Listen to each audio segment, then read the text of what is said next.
কি গো? হ্যাঁ বলো। শোনো না, বলো। মা বলছিল তুমি নাকি আজকাল কোনো কাজ বাজ করছো না।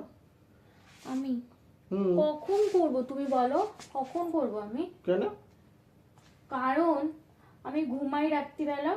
হুম। ঘুম থেকে উঠি আমি 10টার সময়। হ্যাঁ, 10টার সময় উঠে দাঁত ব্রাশ করি, একটু ফ্রেশ হয়ে তারপরে আমার ব্রেকফাস্টের টাইম হয়ে যায়। হ্যাঁ, ব্রেকফাস্ট করে একটুখানি বসে একটুখানি রেস্ট নিই, তারপরে স্নান টান করি।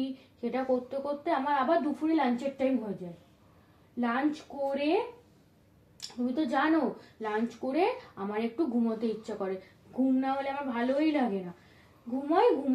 ঘুমানোর পরে উঠতে উঠতে আমার সেই 7টা বেজে যায়। হুম। তারপরে তো সন্ধেই হয়ে গেল। সন্ধ্যের সময় একটু টিফিন করবো না বলো? একটুখানি ফুচকা খেতে ইচ্ছা করে, একটুখানি চাউমিন খেতে ইচ্ছা করে, ওগুলো খাই। খেতে খেতে আবার সেই রাত্রি হয়ে গেল, তারপরে তো ডিনারের টাইম হয়েই গেল। তুমি বলো আমার কাছে সময় কোথায় বলো কাজের? তুমি বলো। বলো। হুম, সত্যি তোমার কাছে আর সময় একদমই নেই। তাহলে হুম